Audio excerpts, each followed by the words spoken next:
Imagine paying at least $400 to stay in a bus. Skull emoji. Not worth $400 per night. It's just a repurposed bus. Stop finding ways to rip your citizens apart in creative ways, Singapore. $398 is my one whole year of bus fare. Another skull emoji. Despite backlash from Singaporeans, is the bus collective actually worth our hard-earned money?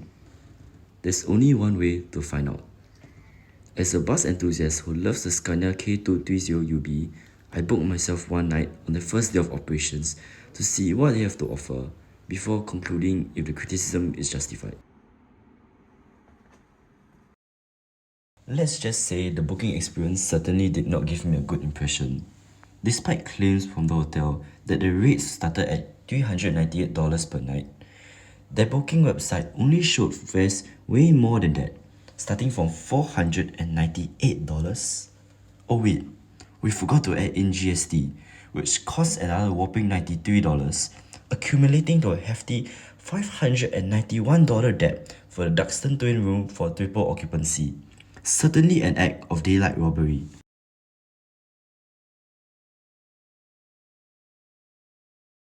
More strangely though, if you choose not to eat their complimentary breakfast, you will have to pay $30 more.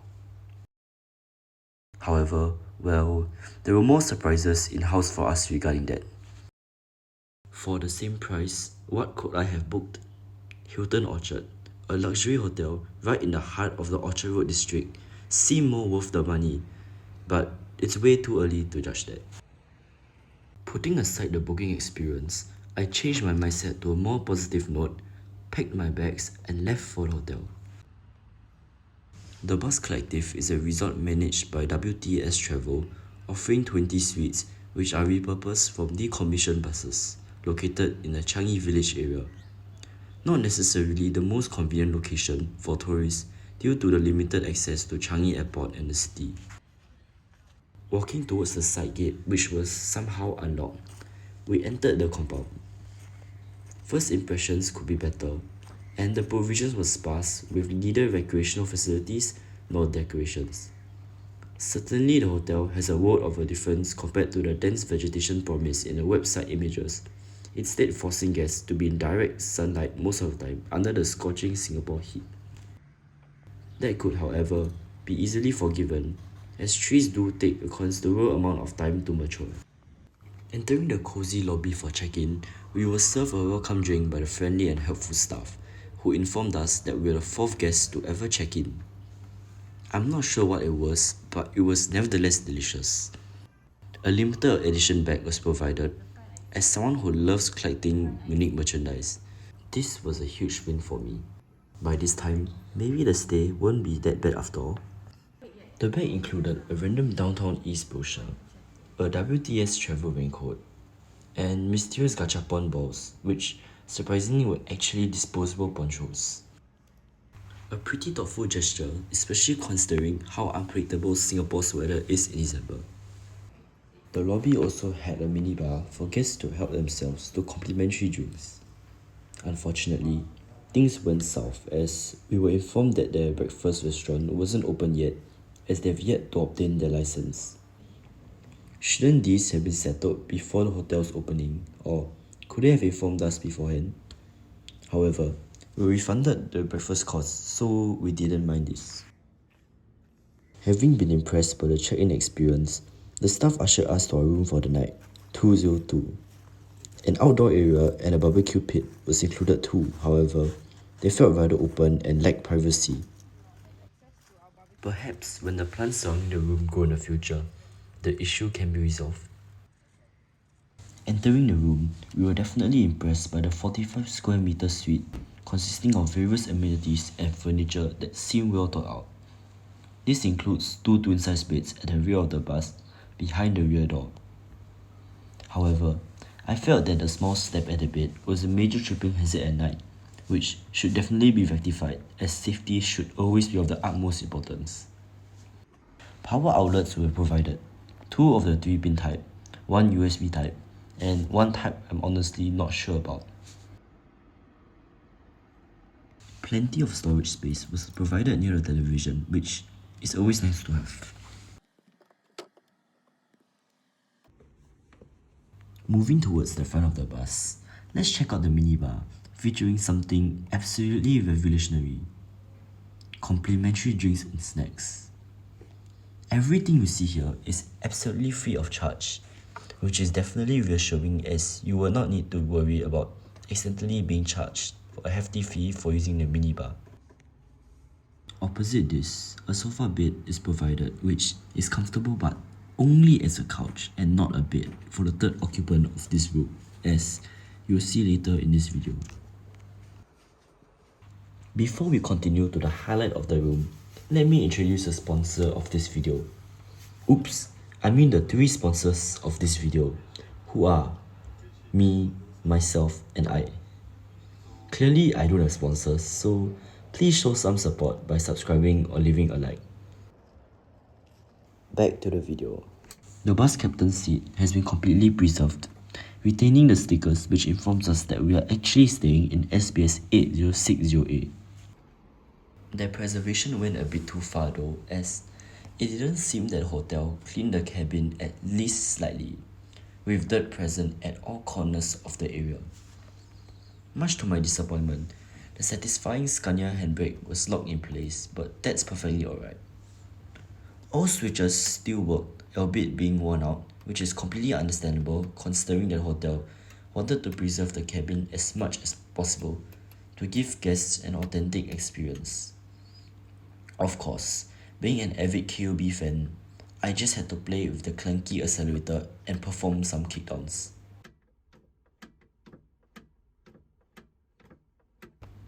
Again, dirt is widespread, making me wonder if merely wiping the floor with wet tissue would make a difference.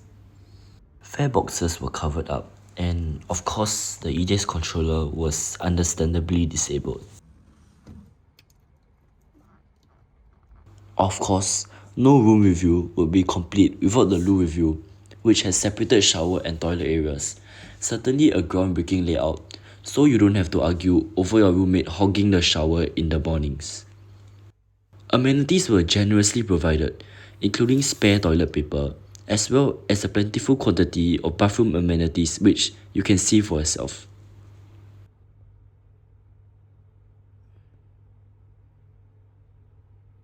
A great smile makes an even greater first impression. What an inspirational quote. The beautifully furnished shower is pretty standard, with shampoo and body wash provided. What I didn't find too good though was the rather dirty shower. Considering we were the first guests to use this room, I'm not really sure why and how this happened. A hairdryer was also provided, along with free Wi-Fi with pretty decent speeds. Certainly a necessity and something we greatly appreciate these days. The hotel granted us a river view which was unfortunately nowhere to be found. Instead, an opening event was ongoing right next to the room, causing significant noise pollution throughout the evening. As we relaxed in the room, dinner time came.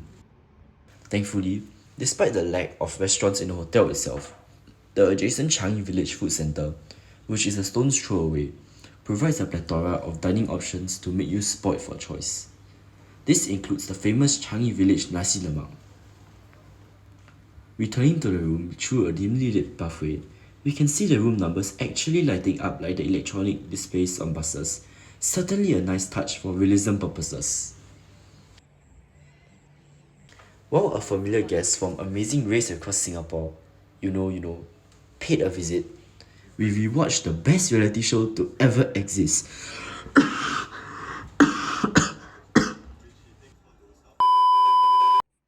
Having experienced the room getting invaded by Samuel, we went to sleep. This time, I made an unforgivable mistake of using the sofa bed, which wasn't the most fun night I've ever experienced. Being around 175 centimeters tall, the open up couch wasn't even long enough for myself, even while lying diagonally. No blankets were provided, leaving me little choice but to use the bath towel to sleep in. Perhaps they could actually have installed a mattress and bed sheets on the sofa beds, like what they do on Royal Caribbean cruise ships to enhance the sleeping experience.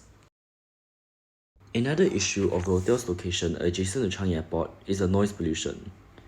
With a bulk of red-eye flights departing Changi around midnight, getting a good night's sleep is definitely a challenge with planes taking off every few minutes.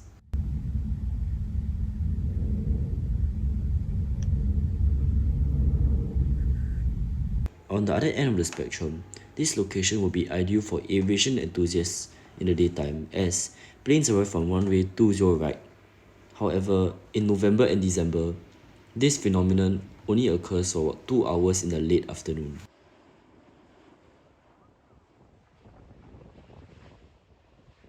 Due to a lack of activities in the area, the hotel generously provides various tours, however, charging more than $50 for them, with one of them only offering a mere $4 discount for hotel guests compared to the general public. Perhaps maybe consider providing more perks to the guests who have paid a premium for an overnight stay. Bicycle rentals unfortunately do not come cheap either at $8 per hour, and even any real bicycle rentals outside the resort costs 4 times cheaper for the same duration. With the stay coming to an end, the question remains, is the stay here worth it? While the staff are professional and friendly, which definitely deserve praise, the rooms are well furnished and luxurious, and the concept being unique, the exorbitant cost may however be a concern to some. If you're a hardcore bus enthusiast or you are benefiting from some infinite money glitch, why not give it a try? Otherwise, I'll leave it up to you to decide if the $600 per night is justifiable for the provided facilities. What do you think about this? Please share your opinions in the comment section below. Due to the cost, there were many empty rooms, unfortunately causing WTS Travel to make losses through them, since it is relatively difficult to sustain a small business of this size. However, this is merely my advice, and your experience may differ from mine, so if you have the financial means or really like to try out this hotel, please do so. Ultimately, I hope that my feedback and experiences will simultaneously benefit you to make informed decisions on how to spend your hard-earned money and the hotel in the long run, allowing the hotel's potential to be fully realized. Thank you for watching this video. I hope that you have learned something new. If you have enjoyed watching this, please leave a like and subscribe to my channel. Do also consider purchasing super thanks so that I'll have funds to publish more exciting content just like this one. Goodbye and see you soon.